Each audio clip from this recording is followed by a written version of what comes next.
السلام عليكم ورحمة الله وبركاته. وعليكم السلام ورحمة الله.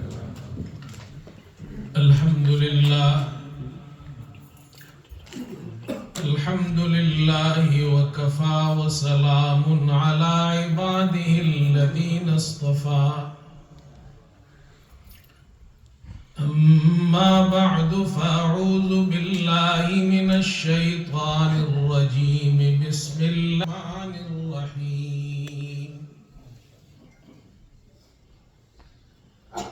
والسابقون الأولون من المهاجرين والأنصار والذين هم بإحسان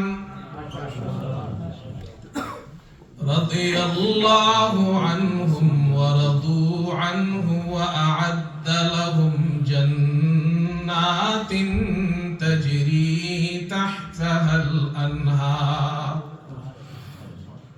خالدين فيها أبدا ذلك الفوز العظيم. وقال الله تبارك وتعالى: إنما يريد الله ليذهب عنكم الرجس أهل البيت ويطهركم تطهيرا. واذكرن ما يتلى في بيوتكن من آيات الله والحكمة إن الله كان لطيفا خبيرا. صدق الله مولانا العظیم. بزرگان محترم، قابل قدر حضرات علماء کرام، برادران عزیز، آج کی اس کانفرنس عظمت صحابہ اور اہل بیت کانفرنس میں شرکت میں اپنے لیے سعادت سمجھتا ہوں. ہمارے بزرگوار اور برطانیہ کے قدیم معروف اور مشہور عالم دین حضرت مولانا امداد الحسن نعمانی صاحب دامت فیوزہم کو اور ان کی پوری ٹیم کو اللہ تعالیٰ جزائے خیر عطا فرمائے کہ وہ ہر سال اپنے یہاں اس عنوان سے اس کانفرنس کا انعقاد کرتے ہیں. اس کانفرنس کا مقصد کیا ہے وہ آپ حضرات کے سامنے علماء کرام نے بیان کیا، اور ظہر سے لے کر اب عصر کا وقت ہونے والا ہے. ماشاءاللہ آپ تمام حضرات نے جم کر علماء کرام کے بیان سنے. جب میری باری آئی تو برادرم حضرت مولانا محمودی صاحب انہوں نے میرے لیے آسانی پیدا کر دی. اللہ ان کو جزائے خیر عطا فرمائے. اس لیے کہ میں سوچ رہا تھا کہ تمام علماء جنہوں نے مجھ سے پہلے بیان کیے وہ تمام موضوعات جو مجھے یاد تھے وہ سب انہوں نے بیان کر دیے. تو اب میں کیا بیان کروں گا؟ جو خطیب آخر میں ہوتا ہے اس کے لیے تو کوئی موضوع بچتا نہیں ہے. لیکن قربان جائیے، عظمت صحابہ اور عظمت اہل بیت یہ ایسا موضوع ہے کہ آپ جس طرف بھی دیکھیں گے آپ کو پھول ہی پھول نظر آئیں گے. مجھے فارسی سے شوق ہے تو فارسی میں اس کا اظہار کرتا ہوں. ایک شاعر اپنے محبوب کی تعریف کرتا ہے، فرمایا کہ ز فرق تاب قدم ہر کو جا کے می نگرم. یہ فرق تاب قدم، فرق یہ جو محبوب کے بال ہے اس کے درمیان میں جو مانگ ہوتی ہے اس کو فرق کہتے ہیں. کہتے فرق سے لے کر قدم تک جب میں اپنے محبوب کو دیکھتا ہوں، ز فرق تا بقدم ہر کو جا کے می نگرم، کرشمہ دامان دل می کشد کے جائیں جاست۔ تو اس محبوب کی اس جسم میں فرق سے لے کر قدم تک ہر ایک عضو اس کی رعنائی مجھ سے یہ کہتی ہے کہ دیکھنے کی جگہ تو یہی ہے۔ صحابہ کی جماعت ابو بکر صدیق رضی اللہ تعالیٰ عنہ سے لے کر 1.25 لاکھ صحابہ میں آخری صحابی تک، آپ جس صحابی کو بھی دیکھیں، جس صحابی پر بھی نظر ڈالیں گے، آپ کو ایک خوشبودار مہکتا ہوا پھول نظر آئے گا۔ آپ اس پر گفتگو کرتے چلے جائیں، علماء نے ان پر کتابیں لکھی ہے، دن گزرتے جائیں گے، زمانہ گزرتا جائے گا، پوری زندگی گزرتی جائے گی، لیکن صحابہ کے فضائل اور مناقب ختم نہیں ہوں۔ میرے دل میں بہت سی باتیں تھی کہ میں یہ باتیں عرض کروں گا، لیکن حضرت کا چونکہ حکم ہے کہ میں اصحاب رسول اور اہل بیت کے عنوان سے کچھ باتیں عرض کروں، اس سے پہلے میں چند باتیں عرض کر دیتا ہوں۔ ایک بات یہ سمجھ لینی چاہیے کہ صحابہ، اصحاب رسول اور اہل بیت، یہ جو تقسیم ہم کرتے ہیں، اس تقسیم کا یہ معنی نہیں ہے کہ یہ دو الگ الگ جماعتیں ہیں۔ اس کا یہ معنی ہرگز نہیں کہ یہ دو گروپ ہیں۔ جیسے اللہ تعالیٰ نے قرآن پاک میں صحابہ اکرام کی 2 جماعتیں بیان کی ہیں، اور میں نے وہ آیت آپ کے سامنے پڑھی۔ فرمایا والسابقون الاولون من المہاجرین والانصار والذین اتبعوهم باحسان۔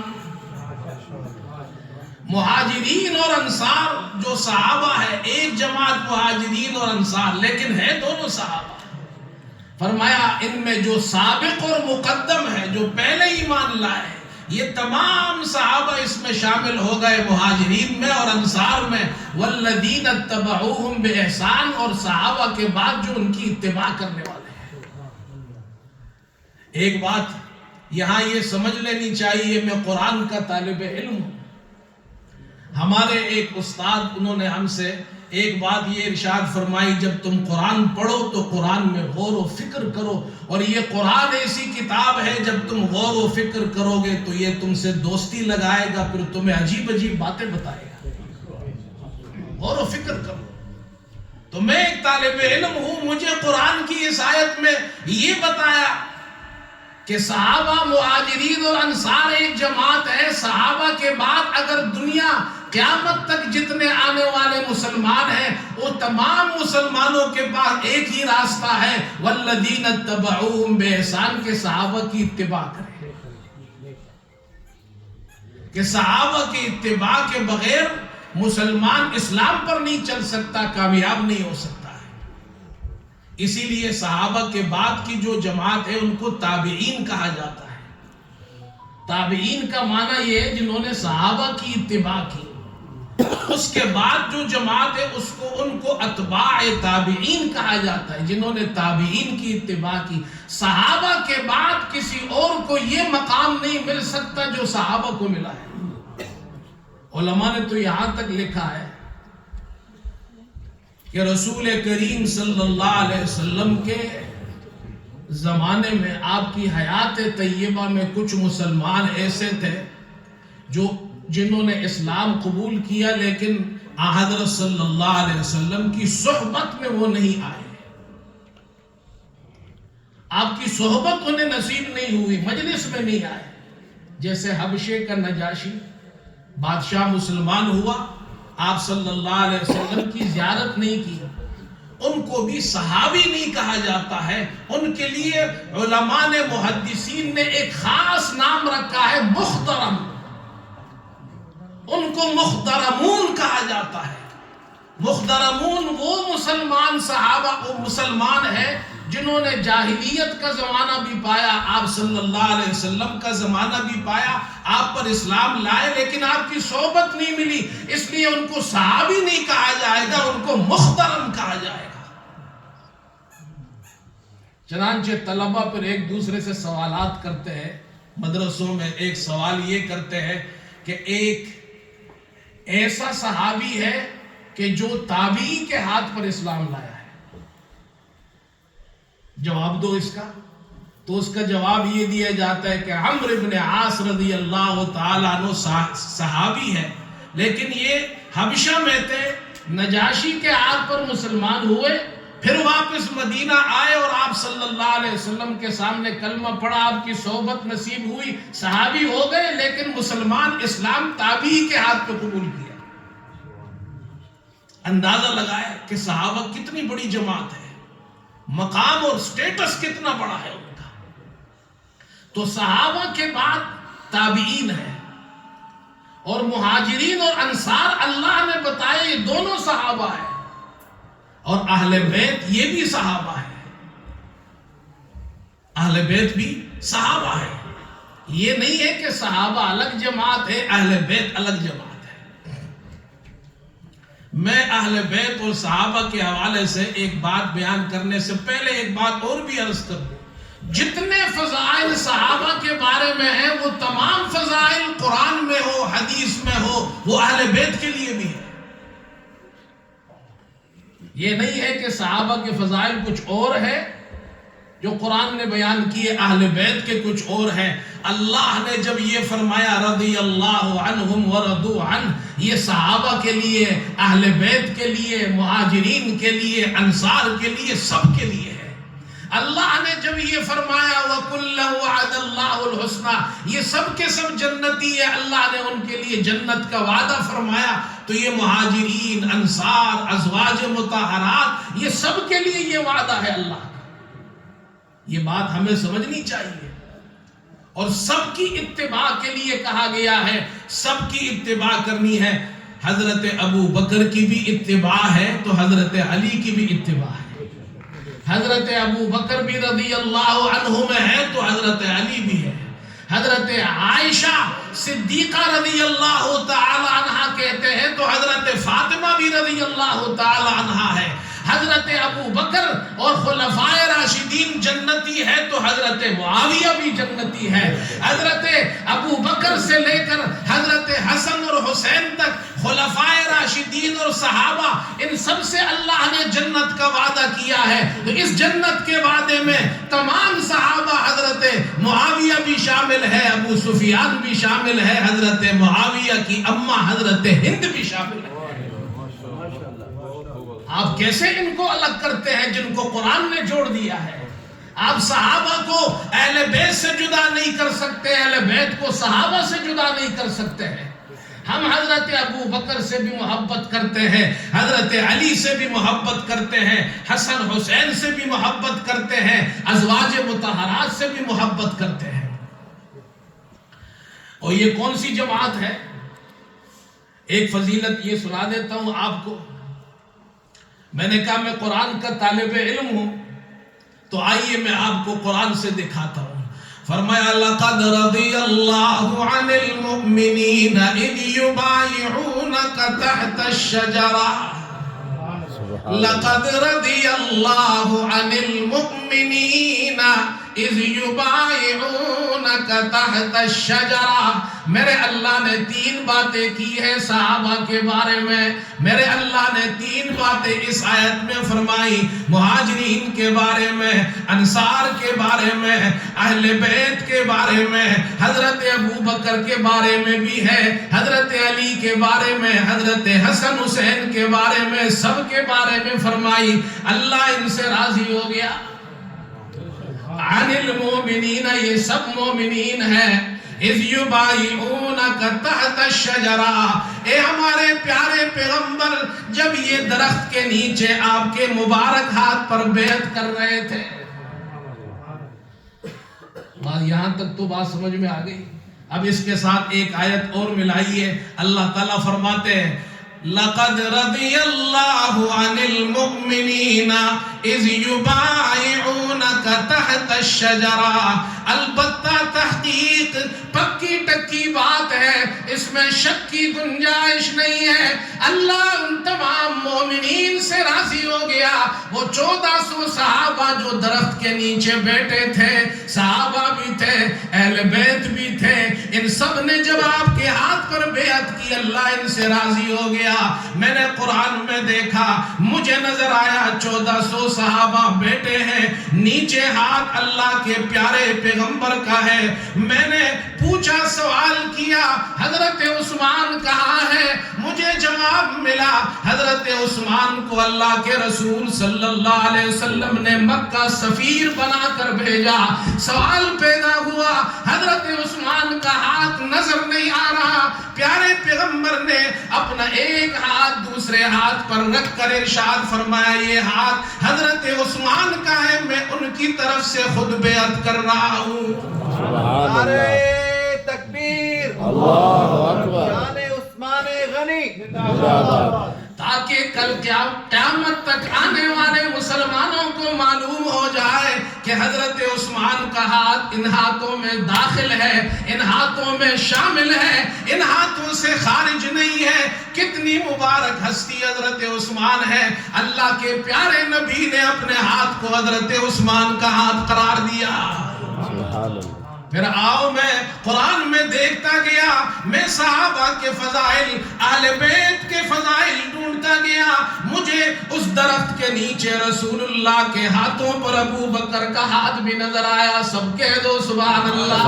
مجھے عمر کا ہاتھ بھی نظر آیا، مجھے رسول اللہ کی ہاتھ کی صورت میں عثمان کا ہاتھ بھی نظر آیا، مجھے حضرت علی شیر خدا کا ہاتھ بھی نظر آیا، مجھے تمام صحابہ کا ہاتھ نظر آیا۔ میں نے قرآن سے پوچھا، اے قرآن مجھے یہ بتا، نیچے پیارے رسول اللہ کا ہاتھ ہے، اوپر 1400 صحابہ کا ہاتھ ہے، اس کے اوپر کیا ہے؟ قرآن نے جواب دیا، ید اللہ فوق ایدیہم، سبحان اللہ۔ اس کے اوپر، ان تمام ہاتھوں کے اوپر اللہ کا ہاتھ ہے۔ اب میں قرآن کا طالب علم ہوں، مجھے نظر آتا ہے اوپر اللہ کا ہاتھ، نیچے رسول اللہ کا ہاتھ، درمیان میں اصحاب رسول اللہ کے ہاتھ۔ سبحان اللہ۔ تم کیا پوچھتے ہو صحابہ کون ہے؟ تم کیا پوچھتے ہو اہل بیت کون ہے؟ قرآن نے ان کو ان ہاتھوں میں جوڑ دیا ہے، اوپر اللہ کا ہاتھ، نیچے رسول اللہ کا ہاتھ، درمیان میں اصحاب کا بھی ہاتھ ہے، اہل بیت کا بھی ہاتھ ہے۔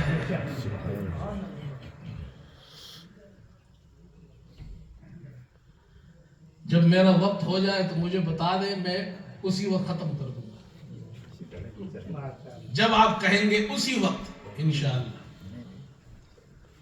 اس لیے کہ یہ موضوع آپ نے ایسا دے دیا ہے، ایسا پیارا موضوع ہے، اس پر تو بولنے کو دل چاہتا ہے۔ انما یرید اللہ لیذہب عنکم الرجس اہل البیت، اہل البیت، سب کہہ دو اہل البیت۔ ہم اہل بیت کے ماننے والے ہیں۔ ہم کون ہیں؟ انما یرید اللہ لیذہب عنکم الرجس اہل البیت۔ آج یہ سبق پکا کرو، برمنگم میں حضرت مولانا امداد الحسن نعمانی صاحب کو دعا دو، اور دعا دو اللہ ان کی عمر میں برکت نصیب فرمائے۔ آمین آمین۔ انما، یہ مجلس انہوں نے سجائی ہے، اور مولانا محمودی صاحب کو بھی دعا دو جنہوں نے مجھے اس موضوع پہ لگا دیا ہے۔ انما یرید اللہ لیذہب عنکم الرجس اہل البیت، کہہ دو اہل البیت، اہل البیت، ویطہرکم تطہیرا۔ سبحان اللہ۔ میں نے قرآن سے پوچھا، اے قرآن تو کہتا ہے کہ اللہ تعالیٰ یہ چاہتے ہیں کہ اہل البیت سے اللہ گندگی کو دور کر کے اللہ انہیں پاک صاف کر دے، مجھے یہ بتا اہل بیت کون ہے؟ اہل بیت کون ہے؟ قرآن کہتا ہے، قرآن کو اس آیت سے پہلے والی آیتیں پڑھو، اس آیت کے بعد والی آیت پڑھو، تمہیں پتہ چل جائے گا اہل بیت کون ہے۔ میں نے پہلی آیت پڑھی، جہاں سے رکوع شروع ہوا تو قرآن کہتا ہے، یا ایھا النبی قل لازواجک پیارے نبی اپنی ازواج سے کہہ دو، پیارے نبی اپنی ازواج سے کہہ دو. میں نے آگے پڑھا تو مجھے نظر آیا وَقَرْنَ فِي بُيُوتِكُنَّ، پیارے نبی کی بیویوں سے اللہ فرما رہے اپنے گھروں میں رہو. میں نے آگے پڑھا تو مجھے نظر آیا انما یرید اللہ لیذہب عنکم الرجس اہل البیت، اے نبی کی گھر والیوں، اللہ تعالیٰ یہ چاہتے ہیں تمہیں گندگی اور تمہیں گندگی سے پاک کر نکال کر، تم سے گندگی دور کر کے تمہیں اچھی طرح پاک و صاف کر دے. میں نے قرآن سے پوچھا اس کے بعد کیا ہے، تو قرآن نے جواب دیا اس کے بعد بھی اللہ کے نبی کی بیویوں کی بات آ رہی ہے. وَاذْكُرْنَ مَا يُتْلَى فِي بُيُوتِكُنَّ مِنْ آيَاتِ اللَّهِ وَالْحِكْمَةِ، پیارے نبی کی بیویوں سے اللہ نے فرمایا تمہارے گھروں میں جو قرآن کی آیتیں تلاوت کی جاتی ہے، جو حدیث پڑھی جاتی ہے، ان کو ذکر کرو، ان کو پڑھتی رہو. اس آیت تطہیر سے پہلے بھی بیویوں کا ذکر، آیت تطہیر کے بعد بھی بیویوں کا ذکر، آیت تطہیر بھی بیویوں کے لیے. قرآن نے فیصلہ کر دیا اہل بیت کون ہے. جتنے لوگ بیٹھے ہیں آپ گھر میں جائیں، سورہ احزاب کا یہ رکوع پڑھے، آپ سب کو قرآن یہ کہہ رہا ہے کہ اہل بیت رسول اللہ کی بیویوں کو کہا گیا ہے. کس کو کہا گیا ہے؟ یہ میں نے نہیں کہا، یہ اللہ نے کہا ہے. اہل بیت کون ہے؟ رسول اللہ کی بیویاں اہل بیت ہیں. ایک آدمی نے کہا کہ جی اہل بیت تو حضرت علی، حضرت فاطمہ، حضرت حسن، حضرت حسین ہیں رضی اللہ عنہم، لیکن یہ بیویاں اہل بیت نہیں ہیں. میں نے کہا اچھا ایک بات بتاؤ، حضرت فاطمہ اہل بیت میں سے ہے؟ کہا ہاں. میں نے کہا اچھا یہ بتاؤ رسول اللہ کی بیٹی فاطمہ رسول اللہ کی اہل بیت میں سے ہے؟ حضرت خدیجہ جو ان کی والدہ ہے وہ اہل بیت میں سے ہے یا نہیں؟ وہ چپ. بیٹی اہل بیت میں ہو اور ماں اہل بیت میں نہیں. آپ سے کوئی سوال کرے تو یہ سوال کرو ان سے، فاطمہ اہل بیت میں ہے اور فاطمہ کی ماں اہل بیت میں نہیں، یہ سمجھ میں آتی ہے بات؟ اہل بیت کس کو کہتے ہیں؟ اہل بیت کہتے ہیں گھر والی، گھر والی، اہل بیت گھر والی. آپ سے کوئی پوچھے آپ کے اہل بیت کون ہے تو آپ کیا کہیں گے؟ بولو بھائی، شرماؤ نہیں یار. اپنی بیوی کا ذکر کریں گے یا بیٹی کا؟ بیوی کا. میرے اہل بیت میری بیوی، آپ کے اہل بیت آپ کی بیویاں، اور رسول اللہ کی بیویاں ان کے اہل بیت نہیں ہے. یہ تو آپ رسول اللہ صلی اللہ علیہ وسلم کی توہین کر رہے ہیں. میرے اہل بیت میری بیویاں اور رسول اللہ کی بیویاں ان کی اہل بیت کیسے نہ ہو؟ یاد رکھو قرآن نے اہل بیت رسول اللہ کی بیویوں کو کہا ہے. پھر وہ سوال کریں گے آپ سے، اہل تشیع یہ سوال کرتے ہیں. ہمارے نوجوان کنفیوز ہو جاتے ہیں، میرے پاس آتے ہیں، میں اپنی مسجد میں نوجوانوں کو پھر یہ مسئلہ بتاتا ہوں. وہ کیا کہیں گے آپ سے؟ وہ آپ سے سوال کریں گے کہ اس آیت میں انما یرید اللہ لیذہب عنکم، یہ ضمیر جمع کی ہے اور مذکر کی ہے. ویطہرکم، یہ ضمیر جمع کی ہے اور مذکر کی ہے. تو جمع اور مذکر کی ضمیر کا معنی یہ ہے کہ یہ رسول اللہ کی بیویوں کے لیے تو نہیں ہو سکتی، اس لیے کہ بیویاں تو مؤنث ہیں. بات سمجھ میں آئی؟ اب اس کا جواب سنو. میں دلیلیں بہت ہیں، وقت نہیں ہے، میں صرف 2 دلیل دیتا ہوں، ایک حدیث سے اور ایک قرآن سے. اور آپ سب جانتے ہیں وہ قرآن عربی زبان میں اترا ہے، فارسی میں نہیں اترا. عربی زبان کا اپنا ایک ادب ہے، اور عربوں کی اصطلاح میں ان کے یہاں بیوی کے لیے جب کوئی صیغہ استعمال کرتے تھے تو وہ ضمیر مذکر اور جمع کی لاتے ہیں، یا صیغہ جمع اور مذکر کا لاتے ہیں. یہ ادب اور احترام کی وجہ سے. مثال کے طور پر آپ صلی اللہ علیہ وسلم پر پہلی وحی نازل ہوئی، واقعہ آپ نے سنا ہے، میں اس طرف نہیں جاتا. آپ گھر تشریف لائے، آپ سردی سے کانپ رہے تھے، آپ کو بخار کا، آپ نے کیا فرمایا؟ بولو بھائی ذرا زور سے بولو. زملونی زملونی. اللہ اکبر. مجھے کمبل اڑا دو, مجھے کمبل اڑا دو. کس سے فرمایا؟ حضرت خدیجہ. حضرت خدیجہ ایک عورت مؤنث, اور آپ فرما رہے زملو. زملو جمع مذکر کا صیغہ ہے لیکن استعمال ہو رہا ہے مؤنث واحدہ کے لیے. بات سمجھ میں آ رہی ہے؟ زملونی آپ نے نہیں فرمایا زملینی.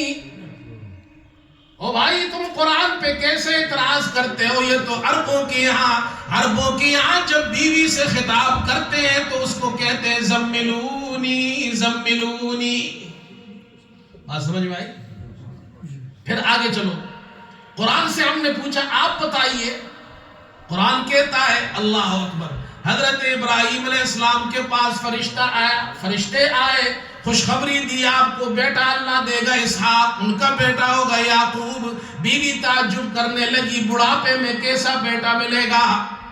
اللہ کے فرشتوں نے جواب دیا قالوا اتعجبین من امر اللہ رحمت اللہ وبرکاتہ علیکم اہل البیت. سبحان اللہ. اتعجبین من امر اللہ. اے پیارے ابراہیم, پیارے نبی کی بیوی حضرت سارہ سے فرشتوں نے کہا کہ آپ تعجب کرتی اللہ کی قدرت پر. رحمت اللہ وبرکاتہ علیکم. کم ضمیر جمع مذکر, تم پر اللہ کی رحمت و برکت ہو. حالانکہ وہ عورت ہے لیکن ضمیر جمع مذکر